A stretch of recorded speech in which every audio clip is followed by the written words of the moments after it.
Day. As the vaccine rollout continues, there are few populations out there expressing concerns about getting it. That includes pregnant women. But there's a local Scripps research scientist working to change that by sharing her own experience.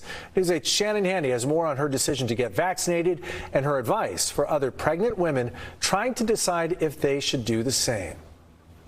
Carlo, Dr. Ajayi was 32 weeks pregnant when she got her first dose of the Pfizer vaccine. She has since gotten her second dose and says she did it not just for herself, her baby, and her loved ones, but also to advocate for those in the Black community. It wasn't an easy decision, I'll be honest. Dr. Ajayi says choosing to get vaccinated while pregnant with her second child is something she agonized over. Forward research, talked to my friends about it, talked to my OBGYN friends who do clinical research as well.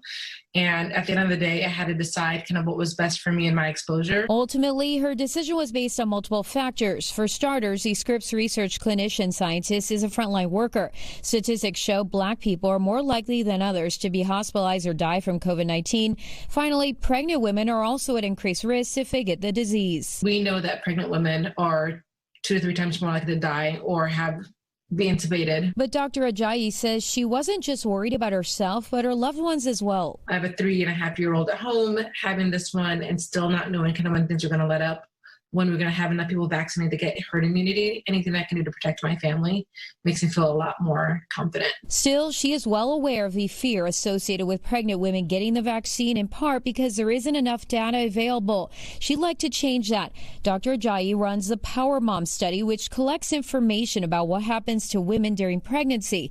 She's hoping that will grow to include those who get vaccinated, as well as Black women who are underrepresented. And a lot of that has to do with, the historical racism and consistent racism and implicit bias within the healthcare system. Dr. Ajayi's tweet about getting the vaccine received more than 2,000 likes. As for any side effects, she had a sore arm, headache, and some fatigue, but today is doing fine. Her advice for others: consider your personal risk factors and talk to a doctor you trust. So you do the best you can with the facts that you have. At this point, experts do not believe either vaccine poses a risk to pregnant women.